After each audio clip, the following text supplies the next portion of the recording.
Hey everyone, how's it going? Welcome to day 3 of our Photoshop Daily Creative Challenge with the theme of Level Up. We're really going to hit hard on that one today. You'll see in a moment. What's up, Victoria, Chad, Lee? Hello. Give us a shout out in the chat if you're new here. I'd love to say hello to you. Or if you're old guard, if you're a veteran here, say hello as well. We got Sam Peterson in the chat. Thanks, Sam, for being here. Super cool to see you all. Like I said, it's day 3 of the Photoshop Daily Creative Challenge. So today we're going to be focusing on type, and not just how to type and add type in Photoshop, but how to customize it, because that's a really beautiful thing about Photoshop is you can take type and you can make it into a graphic, you can add effects. We're going to be working on kind of a little logo, a very artsy logo, so that's going to be pretty cool. Tingye, Siobhan, F, hello. Ooh, Marilyn joining from Michigan. Hope you're staying warm. What's up, Amber? Good to see you. Siobhan says, I didn't get my coffee yet. Oh no, here you go, Siobhan. Just kidding, I don't have a lid, so I should not do that. I'm playing it dangerous today. Oh, Kendall! Oh my gosh, Kendall, safe flight today. Everyone say what's up to Kendall and wish her happy travels to Japan. It's amazing. Okay, so if you have no idea what the Daily Creative Challenge is, a great way to get more info on it is to go to behance.net/dailycreativechallenge. You can still register. We are 3 days in, so it'd be great if you registered as soon as you can. And then you'll learn more about how you can participate. So you will be receiving a challenge every day. You'll unlock them here. As you see, we have our 3rd day. You can also join the live stream. That's what's happening right now. Hey! And then you will be sharing your work on Behance. That's kind of the final output. By the end of the next week and a half, you'll have an amazing portfolio piece. Your Photoshop level will be through the roof. You'll be a true master, a true sage. And don't forget to use that keyword PS Daily Challenge in Behance. I know, don't spill the coffee. I'm a professional, Andre. I would never do that. What's up, Arun? All right. So I want to jump into Photoshop as quickly as possible today, but I want to let you know at the end of the stream today, I'm going to be looking at a couple of your submissions from yesterday's challenge, which was using blending modes. So keep an eye out for that.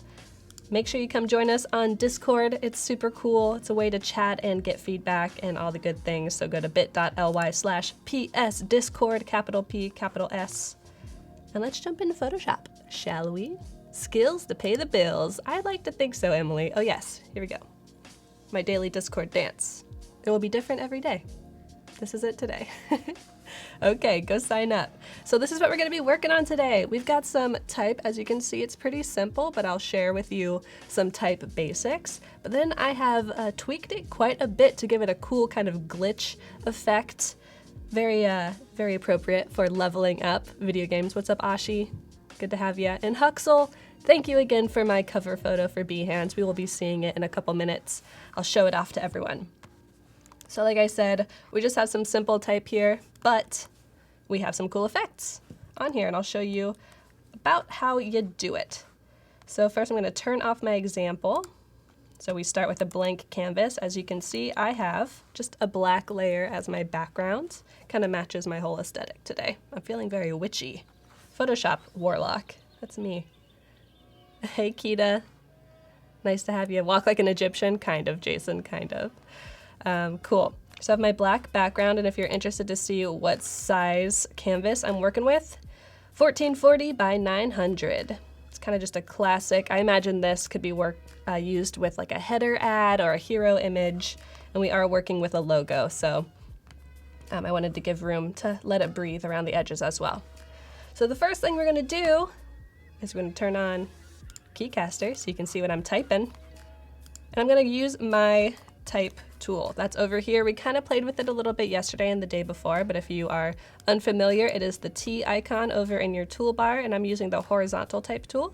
If you don't see this icon, you can always do Shift T to cycle through. I'm just hitting Shift T, Shift T, Shift T. That'll cycle through all of the tools that are nested within there. All right, so let's type. I'm just gonna tap the T again to make sure my tool is selected. I'm just gonna click on my canvas. And you'll see that will auto-populate my new text layer. Check that out, it makes it for you. Auto-populate it with some text. Just gonna move it into the center. And I'm gonna change my typeface. We chatted a little bit about this yesterday, but I want to go over it again. In the Properties panel, if you have this open, if you don't have it open, you can go to Windows, Properties, that will open it up for you. You can see all of your typefaces over here, and it is a live preview. So when you scroll through, you get a live preview. It's pretty handy dandy. A lot of these are from Adobe fonts. So if you want to find more typefaces, you can find and pick from thousands by clicking on this icon right here. Click. See where it takes you. Oh, thank you, Susanna. Appreciate it. And this will take you to fonts.adobe.com, I think. Oh, it's making me log in. Well, trust me, it'll take you there. And you can choose from literally thousands of fonts that come free with your CC subscription. All you have to do is click activate and they will populate into your Photoshop. It's literally magic. All right, so we're gonna use Garage Gothic today. That is the typeface that I have chosen. I think it's clean. It's also tall and not too ornamental. So it'll work well for this kind of glitch effect. Now this is where text gets a little nitty gritty if you're not used to laying out text or you're not super familiar with it. I'm gonna be playing with the size and the kerning or tracking. So size is pretty self-explanatory. It's this little area right here. This is the point size, PT.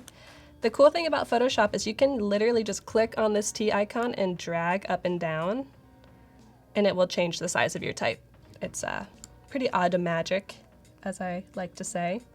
So I really dig that. I'm just gonna type it in though because I have a set 70 that I'd like to use.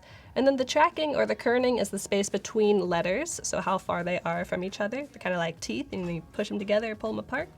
And you can do the same thing. You can click, and you can drag to the left, drag to the right. 5 hops this time. Can't do that in Photoshop, unfortunately. But I do know that I want about 95 here, so I'm just gonna type that in, hit enter. There we go. I'm not gonna play with the leading, but that's the space between lines. So since we only have one line, we don't really need to play with it, but it functions pretty much the same way. And I just realized that I need to change the type, don't I?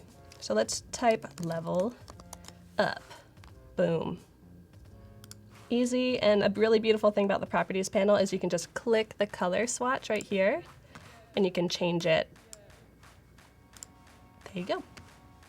Okay, let's make our layers panel a little bit bigger because we're gonna duplicate this. I guess triplicate it, duplicate it twice. The way I'm gonna do that is I'm just gonna grab the layer. If you click and hold, you just drag it down to the new layer icon, which is right here. And you'll see that it makes a copy. I'm gonna do the same thing again because we need the white text, the red text, and the blue text. So since we have, we'll keep this white one on top. I'll rename it white. We'll make this one a nice kind of aqua blue. And you can't see it because it's hiding behind the white. So I'm gonna go to my move tool. The hotkey for that is tapping V. And I'm just gonna move it a little bit to the right. And you can also just drag it by holding shift and dragging. All right, and this bottom one, we'll rename this blue. The bottom one, we'll rename red. I'll change it to red. And we'll do the same thing, but in the other direction. And as I said before, you can either just tap it with your arrow keys, as you can see on my screen. It's crazy. Or you can move it. I'm just gonna nudge this blue back a little bit. Cool, it's kind of difficult to look at right now, right? It kind of looks like it's vibrating, which I like. It's pretty cool. All right, so we are not gonna be editing the typeface anymore. It says level up, it's spelled right, I'm pretty sure. So I'm just gonna go ahead and merge all of these layers. The way I'm gonna do that is I'm going to have my bottom layer selected. I'm gonna hold shift and click my top layer, and that's gonna select all three. I'm gonna right click, and I am just going to, you can do rasterize text, that's gonna turn it into pixels, and then merge dim layers. Check that out. Pretty cool. Yay, Amber, I'm glad. So simple and genius. Wow, thanks. It's a good description of who I am. Simple, but genius. All right, let's add an effect, and from this effect, we could call it done after that, but I'm gonna take it a couple steps further as well. We have our layer, I'm just gonna rename it level up. Level up. And down here, you can have a bunch of different effects added to your layer. So I'm gonna do an outer glow. Don't be scared, it's not gonna look tacky, it's gonna be cool, I promise. You see that setting is already super duper kind of light in hand. You can barely even see it, but I'll turn it off and turn it on and show you. Can you see the difference? On, off. So these settings are good to go already since I was playing with this before, but you can change the blend mode like we talked about yesterday. Blend modes are everywhere in Photoshop, it's pretty cool. This is not a live preview though, so you're gonna have to select it and then choose it. So let's see what like overlay or dissolve does. Whoa, that's pretty pixely, it's kinda cool. We're gonna go back to linear dodge add. My opacity is at about 20. I don't want it to be too obvious. My noise is really high because I do want it to have that kind of speckly, almost a fractal look. My technique is softer with a low spread and about a medium and to low size. And my range is about mid-range. All right, I'm just gonna click OK, and you'll notice down here that these effects are smart. So you can affect them or edit them by just double clicking on them in the layer panel. And you can turn them off too. It's really awesome. Photoshop did not used to be like that. What's up, Anna? Good to see you. Alrighty, so we could call it quits from there. That's super simple, but let's make it truly glitched by adding some of those movement selections. We haven't really talked much about the selection tool, so this is a good time to do that. If you click over here, it's the rectangular marquee tool. The hotkey is M. If you want to just do it that way, M, marquee, makes sense. And I'm just gonna make a couple, I'm gonna zoom in a little bit more. Actually, that's good.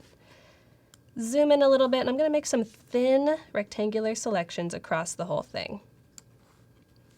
Okay, got a selection. I'm gonna make sure that I'm back in my move tool.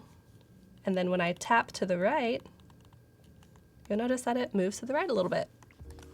This is really fun to play with. I'm gonna turn this off so that it doesn't get too annoying. It's really fun to play with. You can customize this however you'd like, how thick you want your selections to be, how thin. I'm gonna keep mine pretty thin. For now, I'll do like 3 thin ones and then 1 larger one. Level up. And for the larger one, I'm not gonna move it as much. Just there. Cool, that looks sweet. I like it already. Yeah, Ashi, thank you for encouraging everyone. Appreciate it. Okay, so we could call it quits there, but I'm gonna push it a little bit further. I'm gonna make a big selection, a bigger selection. Let's say it's medium size. And I'm gonna go up to filter, distort, and then zigzag. And this is gonna add kind of a similar feel to those vertical selections, but it's gonna add a little bit of movement with it. So you'll see, this is where I have my selection. Zoom in a little bit. That's where my selection is. So you can decrease these. You can decrease the size of ridges so it feels more like a wave, perhaps. Like this is on an old CCTV and there's like those lines going through. When I press OK, it'll make a sweet wave for me. That is cool. I like it. Oh, thanks, Natalie. Glad that you think so. Okay, cool. So that's good for like the glitch effect. I'm gonna add some kind of stray pixels now. And the way I'm gonna do that is I'm gonna use my shape tool. We used that yesterday. Remember when we made the triangle? Let's go to the rectangle tool today. And one thing that we do want to make sure of is that when we add a shape that it's adding to the same shape. I think it is. Great. So when we're on our rectangle tool, I'm going to choose the red, whoops, that I was using. It's still here in my frequently used colors, so that's great. There we go.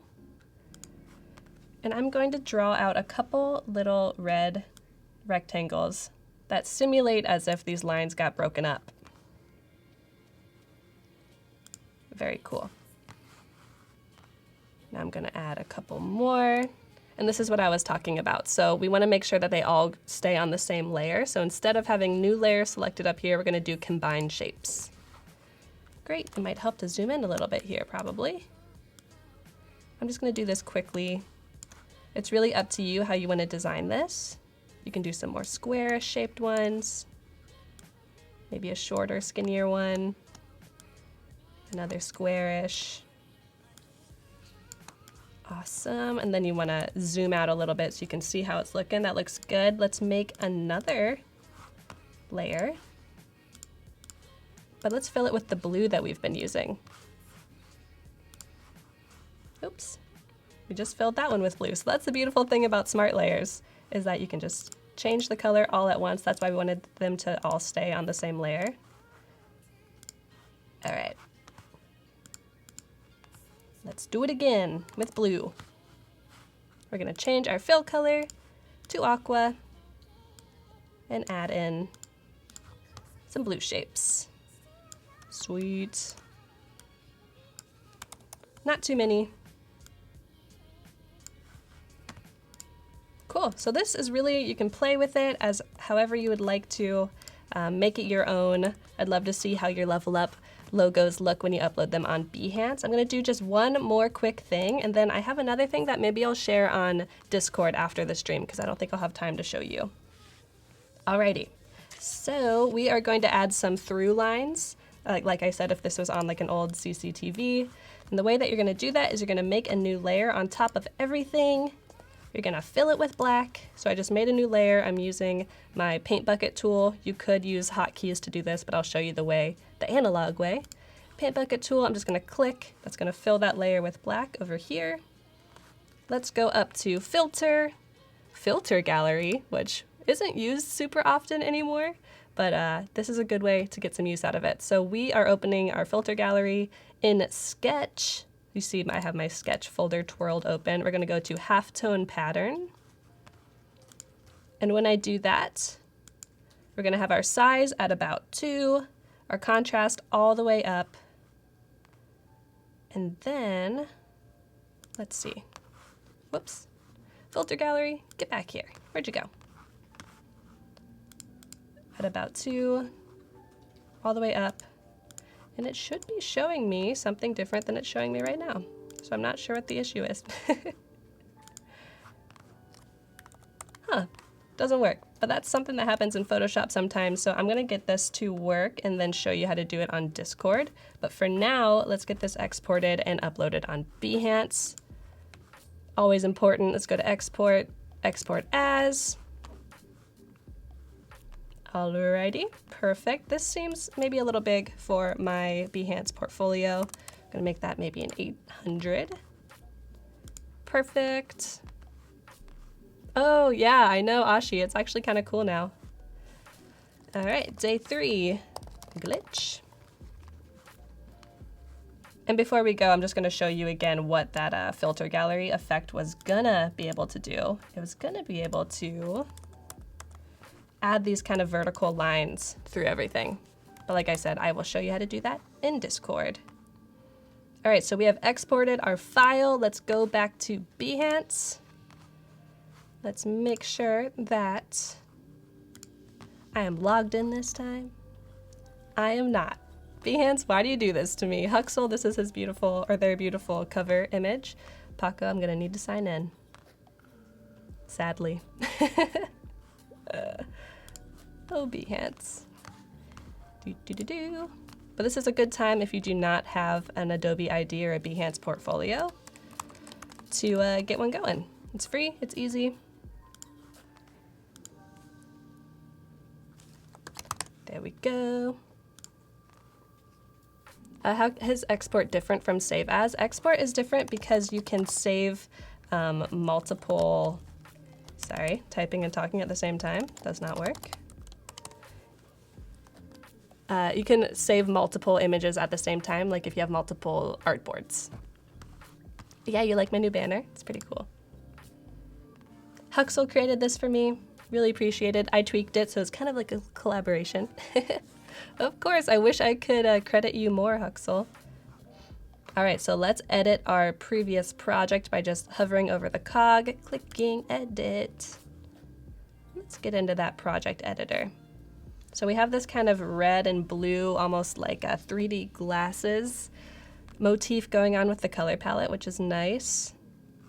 Let's add our media. So we're gonna hover over and then click the upload arrow. And then let's navigate to our file.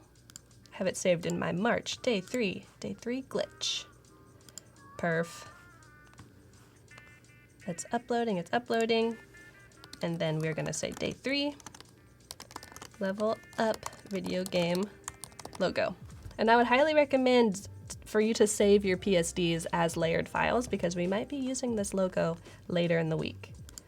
So save it, keep working on it.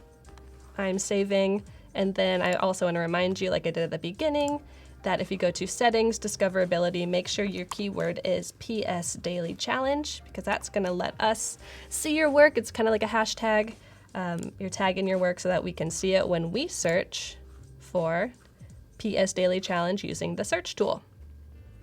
So if you search PS Daily Challenge up here in the search bar, make sure you're filtered by most recent. That will then show us all of the work that is part of this Daily Creative Challenge. So I don't think any of you have work that's from this challenge because it was just announced like 50 minutes ago. So let me go over some work that was created for yesterday's challenge, which was a postcard from the future. Really pretty cool. I'm just kind of scrolling through, absorbing it all. Really amazing. A lot of these are from the game night invite. Very cool. This is grabbing my interest. If you want to get feedback on your work before you upload it to Behance, you can always post it in the Get Feedback channel on Discord. Just make sure if you're posting and asking for feedback, make sure you give some feedback to somebody else. It's a great way to level up within Discord and also just build your community. All right, I'm just opening a couple of these. Let the future begin. That's really cool. Futuristic postcard. We'll start with Wendy's. Or we'll start with Danilo's. This is from game night, so that's from day 1. Very cool, very 80s, I feel. Tron-esque. And I love the typeface choice. All right, and then this must be the postcard from the future, and I just think this is a really interesting graphic. My screen just got very dark. Graphic take on such a textural space feel. So it says, discover, explore, dream, 50th anniversary. I love the mixture of this illustrative element that then becomes graphic with this kind of honeycomb pattern that's put over it and the gradient that's on top of everything. Nice.